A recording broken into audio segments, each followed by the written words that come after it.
पर आप मेरी बात मान लो। देखो, इससे हम दोनों को फायदा होगा और हमारा सियासी मुस्तकबिल भी महफूज हो जाए। हमारी शादी कर लेने से सियासी मुस्तकबिल को क्या फायदा होगा? हो सकता है, क्योंकि यहाँ के लोगों के जहन अब भी सदियों पुरानी फिजा में सांस लेते हैं। तुम मेरे ताया की बहू, लोगों को हमारे इस ताल्लुक पर कुछ भी इतराज हो सकता है। क्या क्या हमें वो सलूट पेश करेंगे शादी करने के बाद? हाँ, लोगों को ये सच्चाई जम करने में वक्त तो लगेगा, लेकिन बहरहाल सच्चाई सच्चाई है। किसी ना किसी दिन निकाह ली लेंगे। पर वैसे भी निकाह जैसे जायज और शरई अमल पे कोई उंगली नहीं उठा सकता, सिर्फ इतराज किया जा सकता है। लेकिन अगर किसी ने तुम्हारे किरदार पर कीचड़ उछाला तो उससे ना सिर्फ तुमको बल्कि तुम्हारी सियासी पार्टी को भी नुकसान हो सकता है। ठीक कहा था आपने। पता चलता है कि आपका और आपके खानदान का सियासत से कोई वास्ता ही नहीं दूर तक। अरे कौन सी ऐसी पार्टी है जिसके लीडर पे कीचड़ ना उछाला गया हो, कोई साख खराब नहीं होती।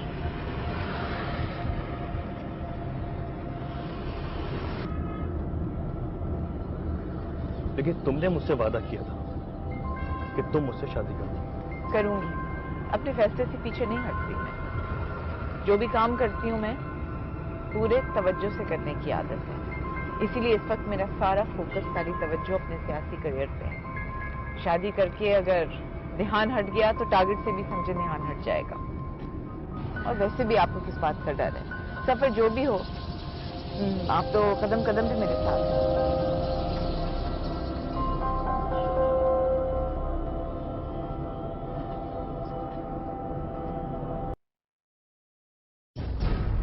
मखतूम मिनहाज सैयद, आपको दूसरों के मर्तबे का ख्याल रखना चाहिए। रुतबे के लिहाज से आपको मेरे पास आना चाहिए था। इस तरह मुझे बुलाना अदबो आदाब के लिहाज से नामुनासिब है। अदबो आदाब का लेक्चर देने के लिए मैंने आपको बुलाया भी नहीं है। जो भी हो, रिश्ते में तो मैं आपकी मां हूं। आपकी तरबियत की जिम्मेदारी मुझ पे आयद है। खुद को मेरी मां समझने या उसे साबित करने की गलती मत कीजिएगा। हकीकत तो यही है। और दूसरी हकीकत यह है कि इस गद्दी का और इस जागीर का मैं इकलौता वारिस हूं।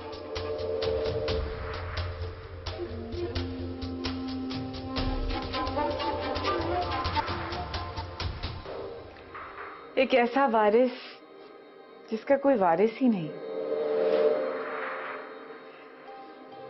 तुम्हारे बाद ये सब कुछ मेरी ही झोली में गिरना है। बेहतर है कि तुम अभी से शेयरिंग की आदत डाल लो। डू यू रियली थिंक कि मैं आपके साथ कुछ शेयर करूंगा? मखतूम बालाद सैयद से तो करना ही पड़ेगा। तुम्हारा भाई, मेरा बेटा।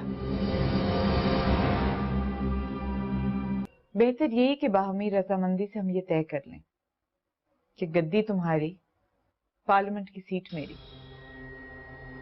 वैसे भी सियासत में तुम्हारा इंटरेस्ट ना होने के बराबर है। तुम टिकट मुझे दे दो। मुझे भूख ना भी तब भी मैं अपने हिस्से का निवाला किसी दूसरे के सामने नहीं जाता। ये मेरा उसूल है। और मैं भी कुछ करने से पहले किसी की इजाजत लेने की आदी नहीं हूं। हाँ, सामने वाले को बता जरूर देती हूँ कि मेरा अगला कदम क्या है, ताकि बेचारा बेखबरी में मारा ना जाए। ये मेरा उसूल है।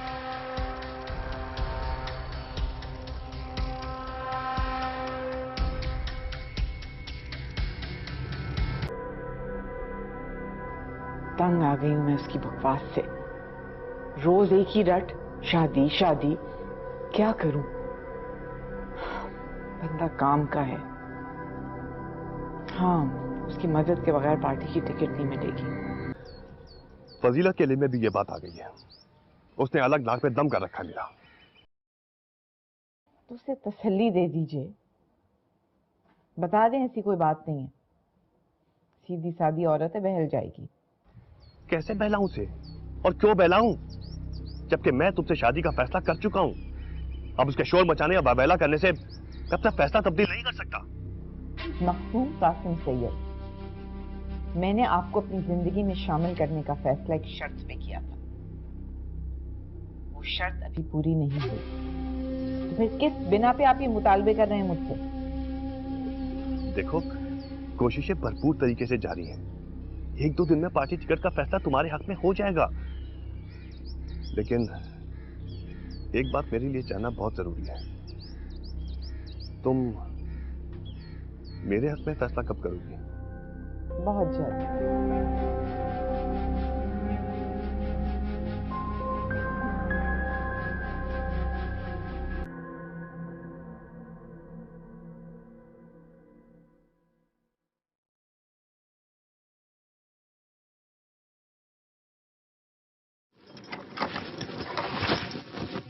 मैं जितनी इज्जत देके सिर पे बिठा रही थी आपको, आप तो मेरे सिर ही चढ़ी जा रही हैं। तमीज से। मुझे बिल्कुल पसंद नहीं है कि बगैर इजाजत के कोई दंदनाता हुआ मेरे कमरे में आए और बदकलामी करे। और आप जो हमारी जिंदगियों में दंदनाती हुई आ गई हैं और थरथल्ली मचा रही हैं, वो क्या मुझे तुम्हें समझाना पड़ेगा कि मेरा तुम्हारा रिश्ता क्या है? समझा ही दें, क्योंकि आप तो भूल गई हैं। आपको भी याद आ जाएगा कि आपका इस घर से और घर वालों से रिश्ता क्या है। इस बकवास का मकसद? दूर रहे मेरे शाजी से। तुम अपने शाजी से कहो कि वो मुझसे दूर रहे, मुझे उससे खतरा है। खतरा तो सारे जमाने को है, आपसे। पता नहीं कितनों को पीछे लगा के सुकून मिलता है आपको। एक तरफ मेरे शाजी की नींदें उड़ाई हुई है और दूसरी तरफ कासिम भाई साहब की भी माती मार दी है, और मेरी परजाई भी मुंह पार पार के मुझे बद्दुआएं देके गई है अभी। तो क्या चाहती हो तुम? मैं चाहती हूँ कि आप यहाँ से चली जाएं। मुझे लगता था कि कासिम भाई साहब से आपका ब्याह हो जाएगा तो मेरी तो जान खलासी होगी, लेकिन परजाई आके धमकी देके गई है, उसने मुझे नहीं बख्शना, पंचायत बुला लेगी।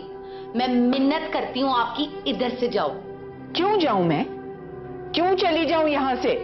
सिर्फ तुम्हारी तसल्ली और सुकून के लिए? इतनी अजीज नहीं हो तुम मुझे कि तुम्हारे लिए कुर्बानी दूं मैं। मेरे तीनों बच्चों का हक है उन चीजों पे जिन पे तुम कब्जा जमाना चाहती हो, अकेले हड़प करना चाहती हो। फजीलत पर जाई ने आपका ब्याह नहीं होने देना कासिम भाई साहब से। बड़ी डाडी है वो, और उसके चाचे और भरा भी बड़े तगड़े हैं। अगर बिफर गए तो 7 पिंडों के वोट जाएंगे हाथ से। मुझे कोई शौक नहीं तुम्हारे भाई साहब से शादी करने का। फिर किससे शादी करनी है आपने?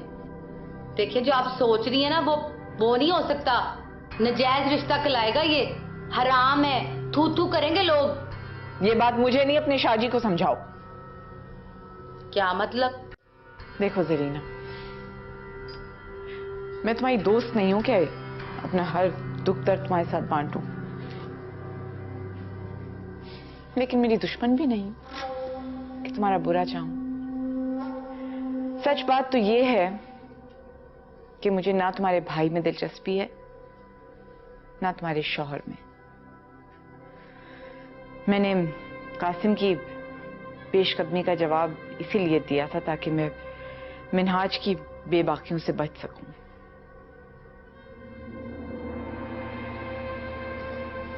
क्या?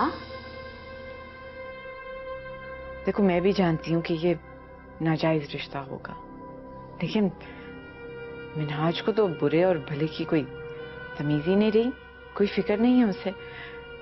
मुसलसल मुझे हरासा कर रहा है। इसीलिए मैंने तुम्हारे भाई का सहारा लेना चाहा था। अब तुम्हें ये भी मंजूर नहीं है तो? नहीं जी नहीं, शाहजी ऐसे नहीं है। आप ही ने कुछ किया होगा, और औरत के अफसाने पे तो बड़े बड़े डोल जाते हैं। अच्छा ठीक है, तुम उस वक्त मेरे पास आना जब तुम्हारे सामने कोई सबूत होगा।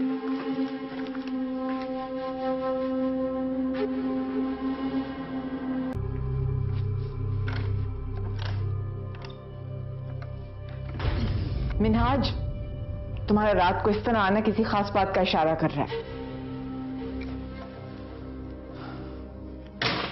मैंने सुना है कि रात के अंधेरे में बातें दब जाया करती हैं, इसीलिए मैं इस बात को दबाने आया।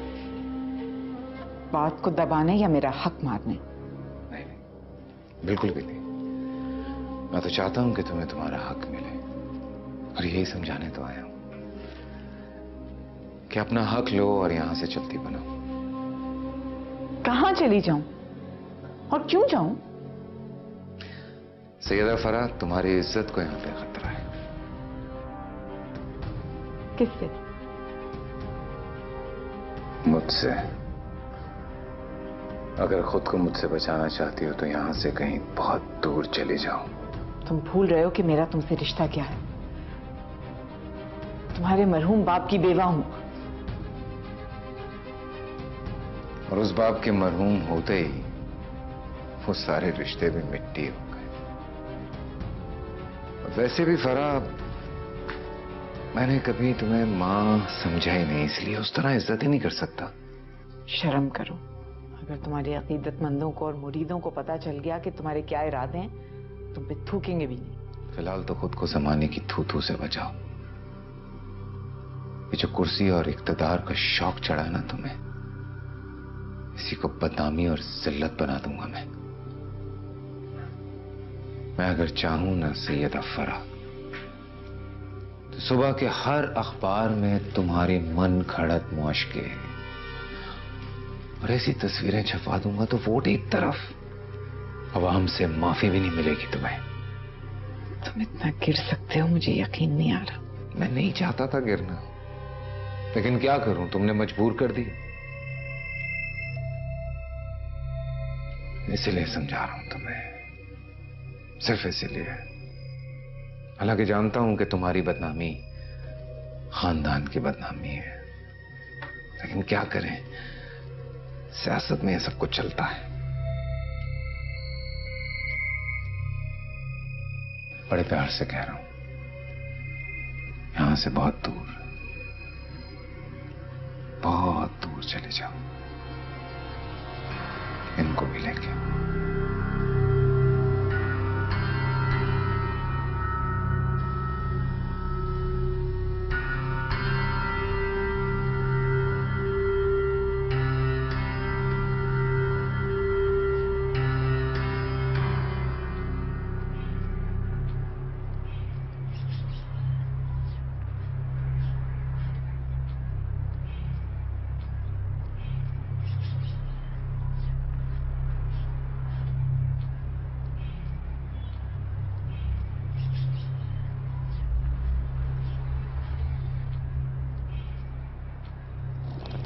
अब कौन सा मुकदमा लेके आई हो मेरे खिलाफ?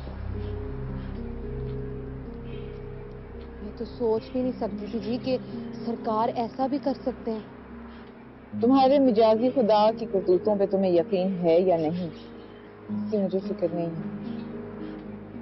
तुम्हें मेरी सच्चाई पे यकीन है कि नहीं? हाँ जी, मुझे यकीन है कि आप ही सच्ची हो। सरकार ही आपको तंग कर रहे हैं, तो आपको घेर रहे हैं। मैं कितनी भी पुरएतमाद, कितनी भी मजबूत हूँ तो एक तन्हा औरत। हो सकता है किसी भी वक्त उसके घिराव और दबाव में आ जाऊं मैं। अपनी नेक नामी के साथ साथ तो मुझे अपने बच्चों की जिंदगी की भी फिक्र है। हो सकता है कि वो उन्हें नुकसान पहुंचा दे मेरे इनकार की वजह से। तो आप हार मान जाएंगे जी? उनके गलत इरादे कामयाब होने देंगी? गुनाह में हिस्सेदार बनेंगी?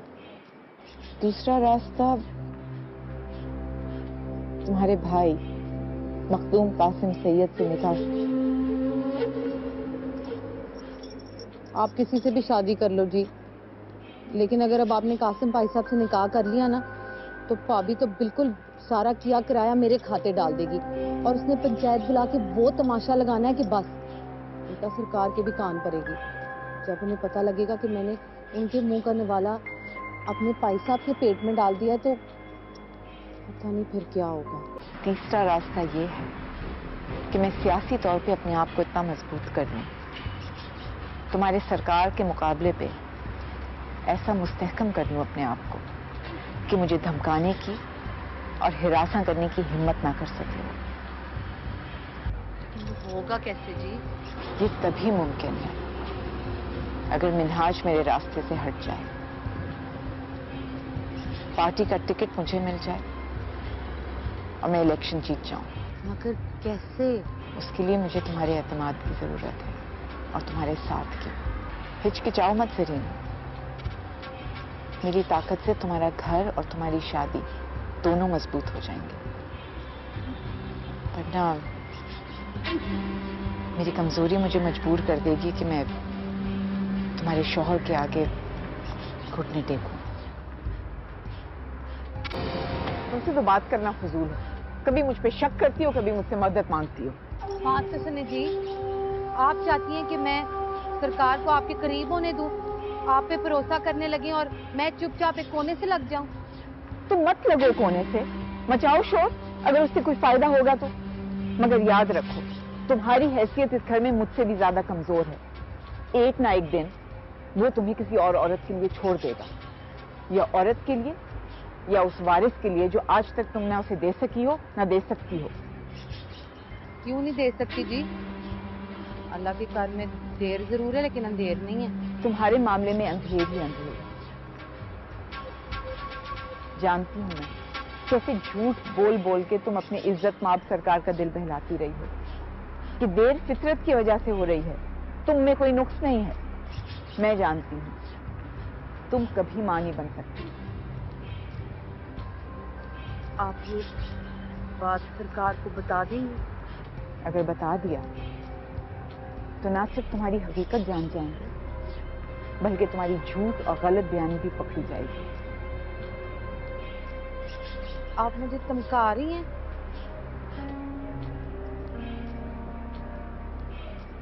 देखो जरीना, तुम भी मुश्किल में हो और मैं भी। मैं तो सिर्फ तुम्हें एक दरमियाना रास्ता बता रही हूँ। एक तरफ अपने भाई को यकीन दिलाओ कि मैं उसी से शादी करूंगी, आखिरकार पीछे नहीं हटूंगी अपने इरादे से, ताकि वो मायूस होके मेरी मदद से हाथ ना खींच ले। और दूसरी तरफ हमें यकीन दिलाना है अपने सरकार को कि मैं उसके लिए पुरखुलूस हूं।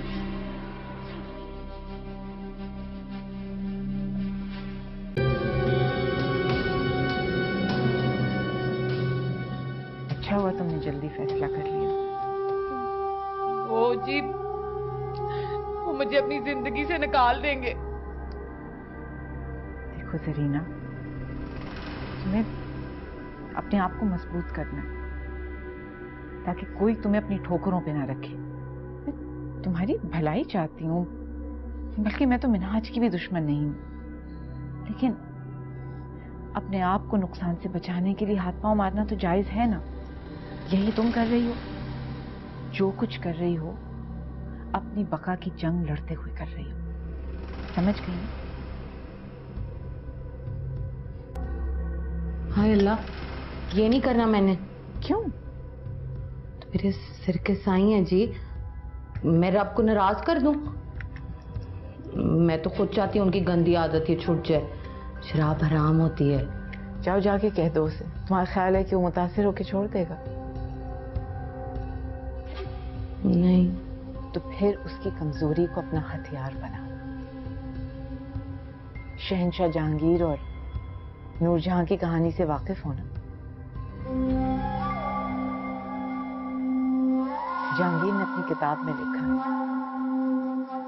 कि शराब की खातिर उसने अपनी तमाम मुमलिकत नूरजहां को सौंप दी थी। वो भी एक मर्द था जैसे मिनहाज है।